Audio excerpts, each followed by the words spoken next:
as the sort of rugby career petered out, just shy of making it, into today's big leagues and being a professional, that wasn't going to be my journey, sadly. It meant that I was left craving high performance teams, being part of being a team member, and being part of a group of, albeit men, lads who work together to get a job done, or to overcome, or to win at the end of the day. And so I had a cousin who was just leaving the Royal Marines, who I went and had a quick chit chat with at about 19 years of age.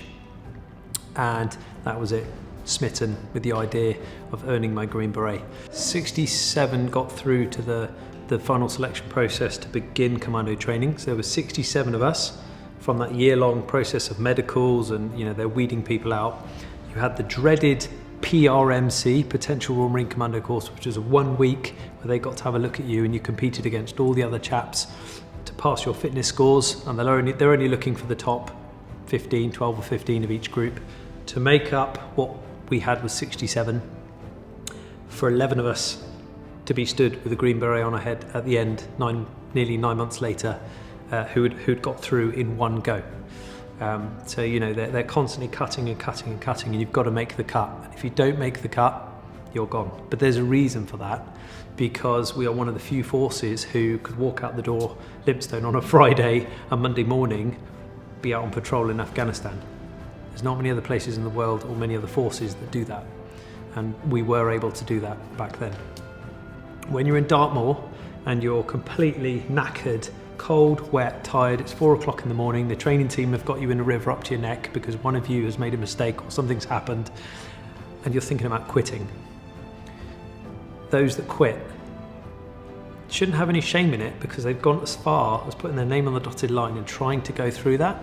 But if they were found wanting at that time, they've got a lifetime to think about that and maybe reflect, grow, maybe come back and have another go at commando training. But for those of us who stuck it through, it's because in our minds there was no other option. It was all or nothing. Elite soldiering at that particular time frame involved being quite a high speed, albeit extreme character. Yes, there's that whole coolness under the fire type thing that happens, but really you're either on or you're off, and it's all or nothing. Okay, so you're quite sort of naturally risk orientated, you're quite high speed, you're quite sort of you're all about delivering the product at 100 miles an hour to the very best of your ability all the time, or waiting on a moment's notice to go and do it again. So it's kind of it's a tricky one, and to suddenly then have to ask for help in a very male-orientated, alpha male environment. Okay, so you've got, and you need to understand that. Well, what I didn't understand about myself at the time is that ego plays a big role, because it's incredibly helpful, because you need to know that you are the best thing since sliced bread as you walk off the back of the ramp potentially into the lion's den, into unknown enemy numbers at night time, with just a small group of you as Royal Marine Commandos with the tasks you've been given. In order for you to all come back successfully, in the same way that a boxer has to believe his own hype and be able to back it up, because the other guy's doing exactly the same. So that ego is necessary, and I would say enhances you and really helps you to operate in that world. It's not necessarily very helpful when you leave whatsoever, because that supreme confidence is read by others as arrogance.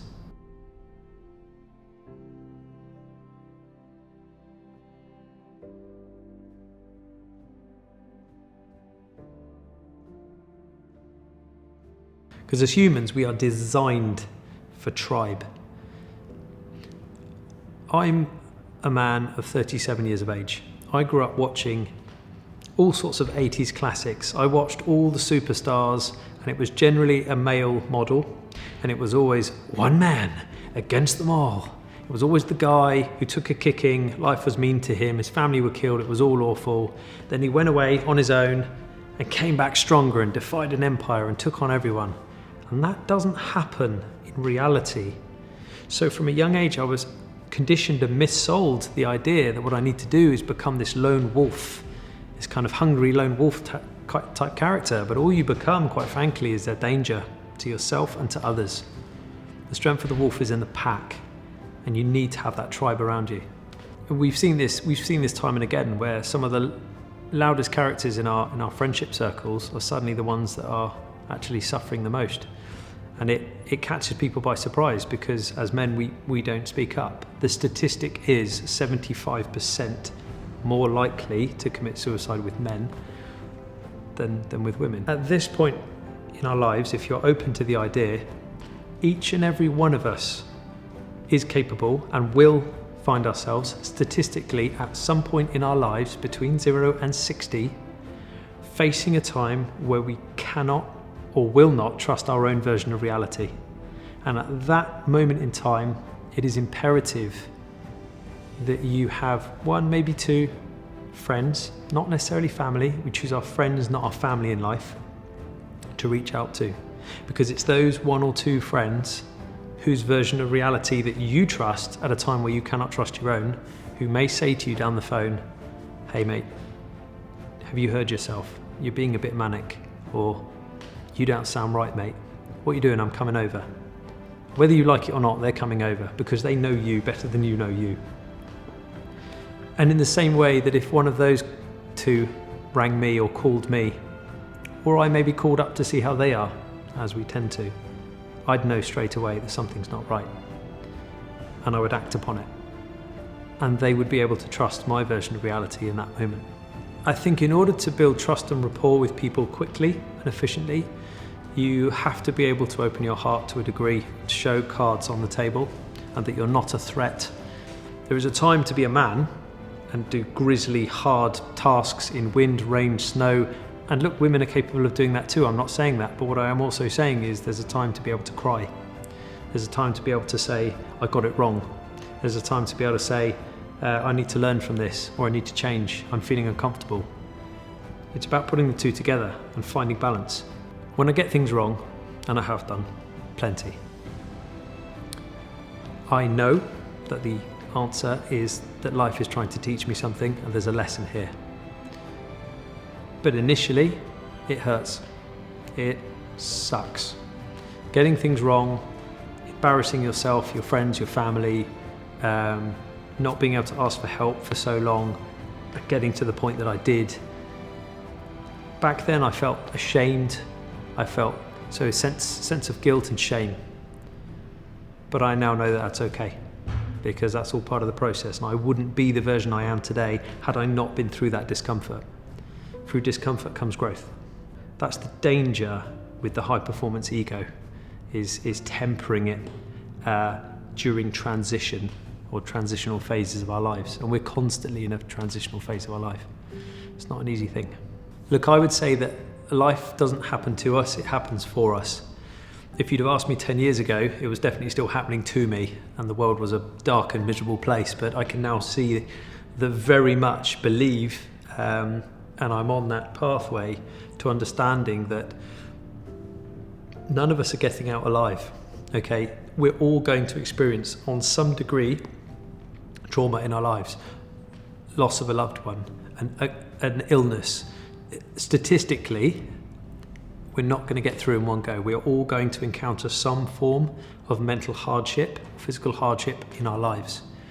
And it's how we respond to that. And I think being mentally flexible and having an understanding and an education around what to do when we find ourselves in those times can be a lifesaver.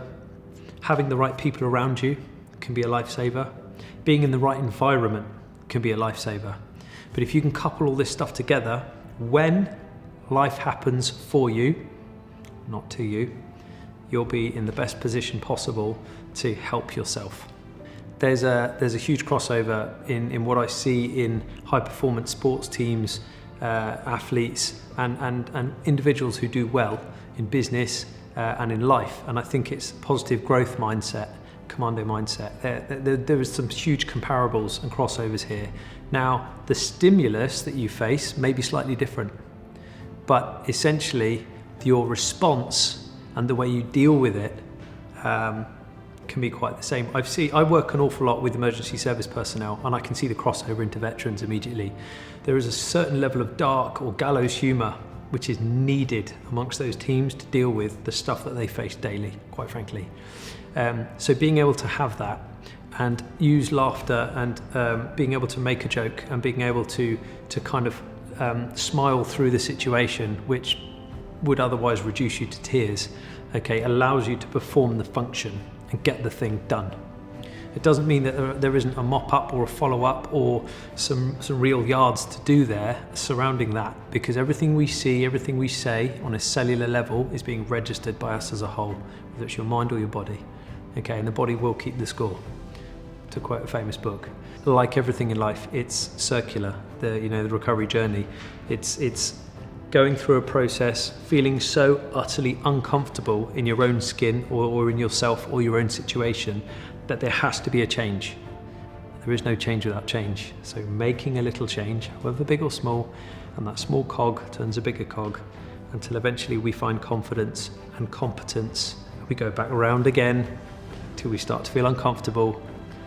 Think about it, we're a different version of ourselves every 7 years throughout our lives. And at each point, there's an opportunity to grow and learn. And some of those lessons are hard. That's life. But that doesn't mean we should shy away from them. And what I'm encouraging people to do is embrace them and work through them, but not alone, together. And maybe in the environmental setting of the great outdoors, around a campfire.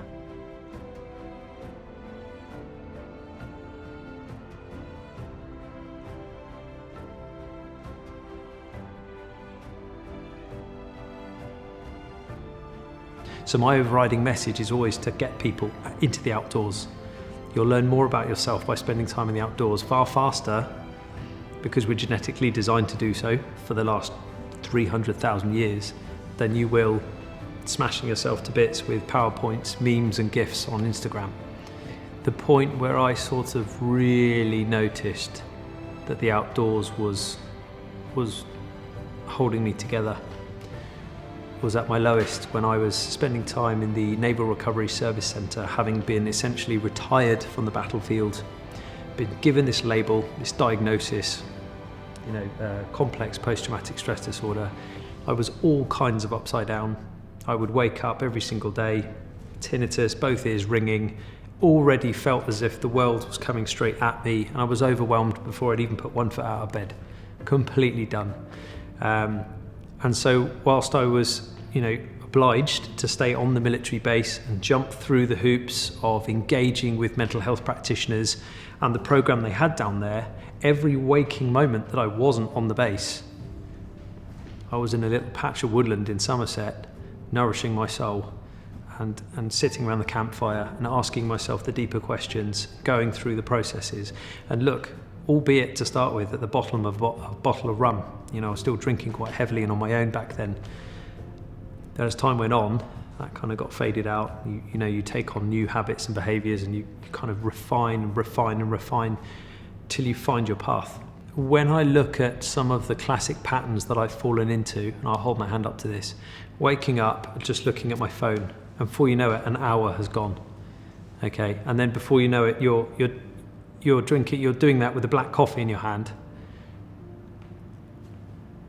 versus waking up and getting straight outdoors. Now, I don't want to do it. It's a positive habit and behaviour that is conditioned over time, and it's about consistency, okay? And it's something that I can do sustainably the whole year round.